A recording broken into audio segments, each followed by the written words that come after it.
this rain. Sometimes I see myself dead in it. My darling, isn't that a line from Farewell to Arms? Get out of here! Get out! Get out of here before I jump out of this window, do you hear me? Now you listen to me. You listen, you beautiful little moron. You adorable, childish, self-dramatizing moron. Why? What? Zoe, are you still in the tub? Yes, I'm still in the tub. Why? I want to come in for a teeny minute. I have something for you.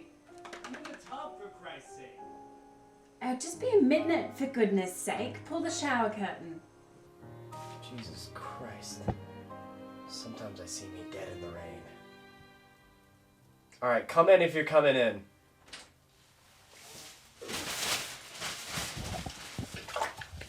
I don't know how you can stay in the tub the way you do. It's not even healthy. Don't tell me, Bessie. Just don't tell me. What do you mean, don't tell you? Just what I said. Spare me the goddamn illusion that you haven't been standing out there counting the minutes. Nobody's been counting any minutes, young man. Oh, Mother, what in Christ's name are you doing out there? Kindly button that lip of yours. Now, I'm putting that new toothpaste that they're all raving about here. I don't know who washes their hands and doesn't wash the sink up after them. I don't suppose you've spoken with your little sister yet. No, I haven't spoken to my little sister yet. Now how about getting the hell out of here? Why haven't you? I don't think that is nice, Zoe. I do not think that is nice at all. All I asked was that you'd go and talk to her and find out if there's anything in particular. Mother, for starters, I just got up about an hour ago. Okay? Secondly, I did talk to Franny last night. And frankly, I don't think she wants to talk to any goddamn one of us right now. And third of all, if you don't get out right now, I'm gonna set fire to your ugly little shower curtain here. It's hideous. I mean it, Betsy. Get out.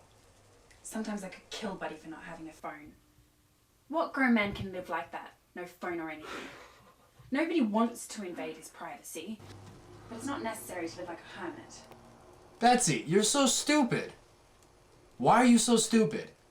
You know Buddy, for God's sake.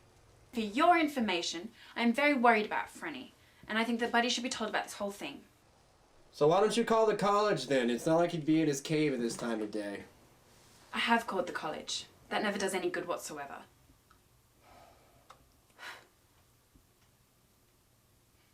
Have you got a wash rag in there? Washcloth. The word is washcloth. And all I want, Bessie, right now is to be left alone, okay? If I'd wanted this place to fill up with every fat Irish rose that passed by, I'd have said so.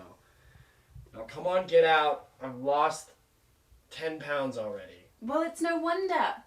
You sit in that tub until you're blue in the face and... What's this? Is this the new script that Mr. Lesage sent over? On the floor. What a marvellous place to put it, I have to say. A Heart is an Autumn Wanderer. Unusual title. It's a what? It's a what kind of title? I said it was an unusual title. I didn't say it was beautiful or anything, so just... Oh, by George, you'd have to get up really early in the morning to get anything classy past you, Betsy girl. You know what your heart is? An autumn garage. Your heart is an autumn garage. How's that for a catchy title? Oh, you're about as funny as a crutch, young man. I never saw a family like this in my entire life. All of you are supposed to be so intelligent and everything, all of you children, but not one of you are there when the chips are down. Maybe if Seymour was still alive. Are you still out there? I have a feeling you're sitting out there about 5 cigarettes going. Are you? I'm giving you fair warning. I'm getting out in about 3 seconds. You can get out now. I'm not looking. Thanks. It just so happens that I happen to know a little bit more about this situation than you think I do. For your information, I happen to know that that little book that Franny was carrying around yesterday is at the root of this whole situation. Ah. The dawn comes up. How the hell did you figure that one out? It doesn't matter how I figured that one out. You're absolutely impossible to talk to, Zoe, but absolutely impossible. You become more and more like Buddy when he was your age. You could at least try and find some kind of kindness when you're being mean. At least when Buddy was being mean, he had feelings. Buddy, buddy, buddy. Seymour, Seymour, Seymour. That's all I hear around here. You know, I don't mind being haunted by a dead ghost, but I resent like hell being compared to a live one.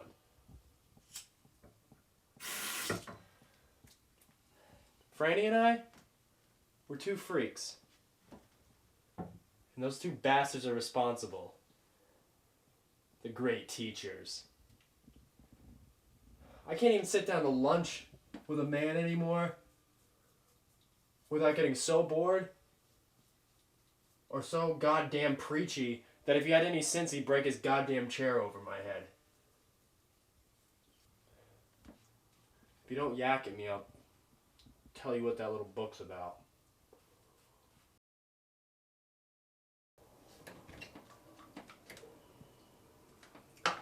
It's about this sweet little monk who's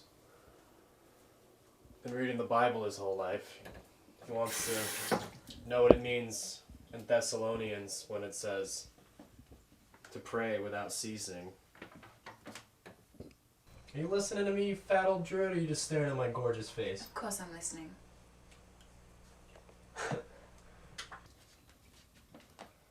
So anyway, he finds a little monk who teaches him the prayer, Jesus Christ, have mercy on me.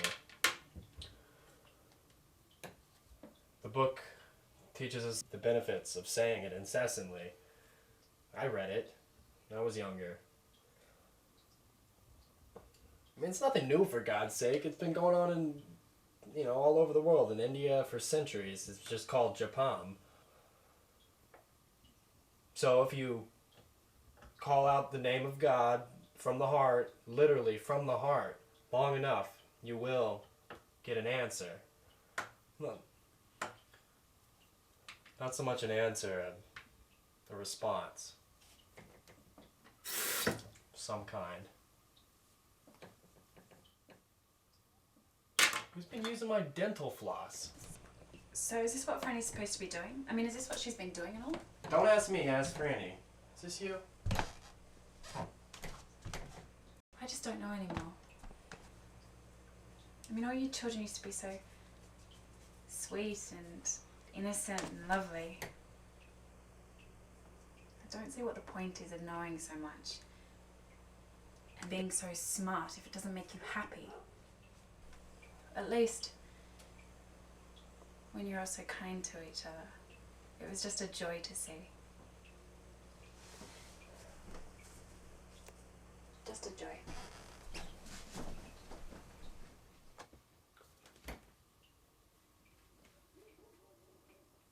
Some exit lines you give yourself, buddy.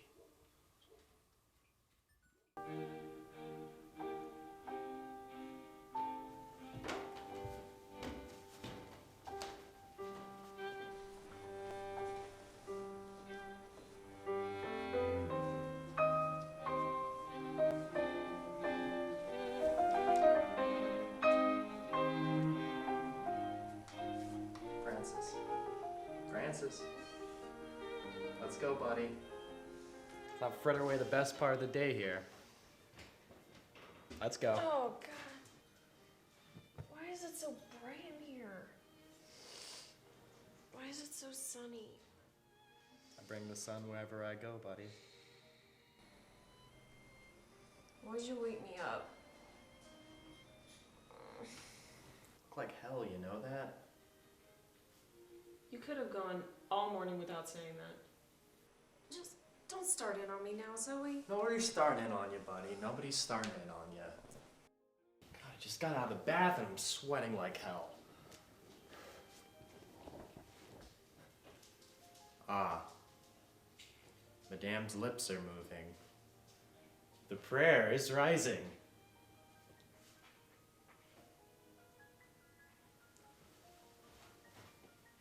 I'm making a picture this summer in France. Did I tell you? No, you didn't. You excited? No. I'm not excited. That's the point. I'd love to. God, yes, but I hate any creative type who jumps on any type of ship. You know that. I was born here. I went to school here. And no business in Europe, for God's sake. If you feel that way, then why go to Europe? Why do I go? I go mostly because I'm sick of waking up furious in the morning and going to bed furious at night. There's something I do to people's morale that I just can't stand to see anymore. I make everyone feel as though they don't want to actually do any good work. They just want to do work that's thought good by everyone who's watching. The public, the sponsors, even their children's school teachers. What's that? Nothing. I said, oh God. Why, oh God? Nothing. Don't jump on me, please. I wish you could have seen me last Saturday. Talk about undermining people's morale. I couldn't keep one single cynical thought to myself. I just kept picking at people's values and opinions. It's a wonder I didn't get shot. Look, you told me that bit last night, okay? I don't want any unfresh reminiscences. First of all, you're way off when you start railing on other people instead of yourself. I do it too. We're both guilty of that. But it's us. We're two freaks. Those bastards got to us nice and early and made us into pretentious little freaks with pretentious little standards. That's all. We don't talk, we hold forth. We don't converse, we expound. I know all you're saying. You're not telling me one thing that I haven't thought about myself. And that's what bothers me. Just because I'm choosy about what I want doesn't mean I'm less egotistical than everyone else. If anything, I'm more so. I don't need the famous Zoe Glass to tell me that.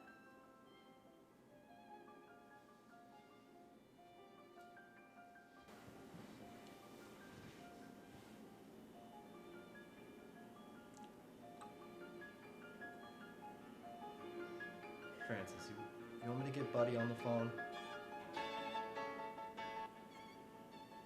Come on, he's not gonna be in his cave right now. I can talk to you. I'm no goddamn good at this.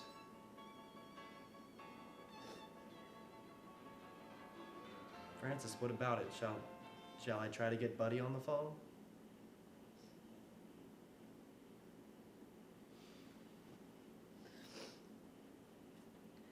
I want to talk to Seymour.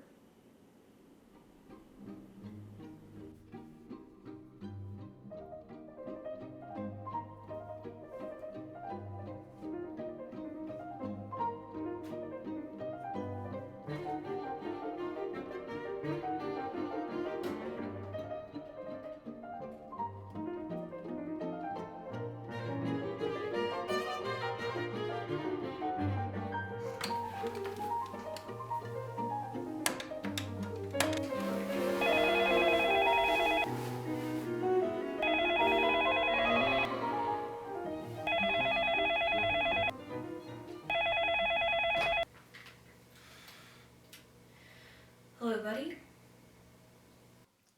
Hello, sweetheart. Are you alright? I'm fine. How are you? You sound like you have a cold. Oh, I feel wonderful, sweetheart. Just wonderful. You know, I'm sitting here talking to you and, just feel great. But, think of anything Betsy may have missed, Flopsy? You feel like talking at all? Well, I'm a little talked out, to be honest. Zoe's been at me all morning. Zoe, how is he? How is he? He's fine. Oh, he's just tip-top. I just could murder him, that's all. He's completely destructive. One minute he launches this all-out attack on the Jesus prayer, which I happen to be interested in. And the next minute he says that Jesus is the only man he's ever had respect for? He's just so erratic. He goes around and around in horrible circles. And Oh, tell about it. Tell about the horrible circles. he has about 40 definitions for everything. That's the problem. He says we were all born with one set of standards, and yet he says that the only people that he would have lunch with or have a drink with are unavailable or dead. Oh, and he talks and talks and talks. And if he isn't talking, he's just walking around smoking his smelly cigars or something. Oh, the cigars? Sheer blast, honey. Sheer blast. If our Zoe didn't have a cigar to hold on to, his feet would leave the ground. We'd never see him again. All right, Zoe. All right. Zoe? What is this, Franny? Franny, you there? I know it's you, Zoe. What in the world are you talking about, sweetheart? What is this? Who's this Zoe? Zoe Glass, just stop it. You're not being funny. As it so happens, I'm just barely getting to feeling halfway. Glass, did you say? Norwegian chap? Blonde? Sort of heavy set?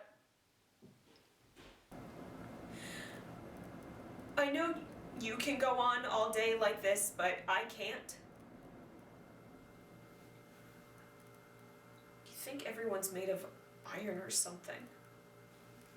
I don't think everyone's made of iron, buddy.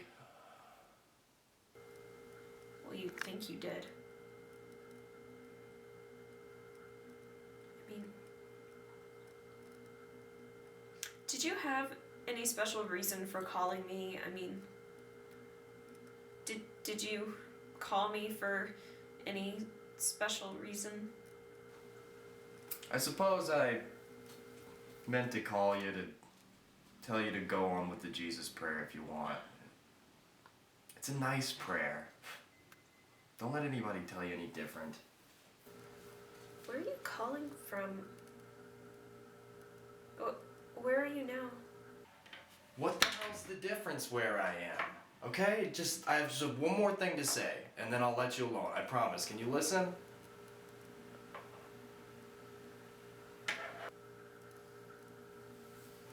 Did you know that me and Buddy drove up to Stock last summer to see you?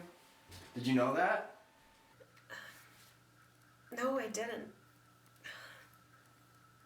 Nobody's said a single. And you were good, Franny, and when I say good, I mean good. You held that damn mess up. And now I hear you're quitting theater forever? I hear things, buddy, I hear things.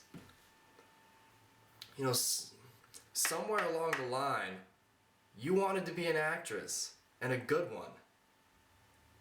You can't just walk out on the results of your own hankerings because of a little ego.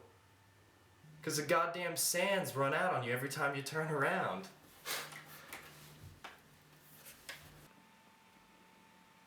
I remember about the 5th time I went on It's a Wise Child. And I was walking out the door, and Seymour told me, "Shine my shoes." And I told him, you know what, to hell with that. The studio audience and the producers are a bunch of morons, and I'm not about to shine my shoes for them. He said, shine them anyway. He said, do it for the fat lady. And he didn't say who the fat lady was, so naturally I had this crazy image in my head of this fat old grotesque lady with veiny legs sitting on her porch all day with the radio going, swatting flies. And every single time I'm on the air after that, I shined my shoes. It just made sense. Yeah, he told me too. He told me to be funny for the fat lady once. I didn't ever picture her on the porch, but with very thick legs, very veiny. And I had her in this awful wicker chair. Yes, all right. Now let me tell you something, buddy. Are you listening? There isn't anyone who isn't Seymour's fat lady. That includes your Professor Tupper, buddy. Do you know who the fat lady is?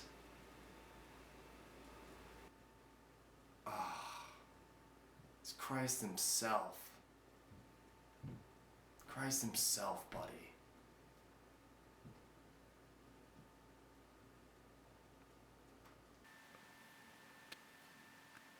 I can't talk anymore, buddy.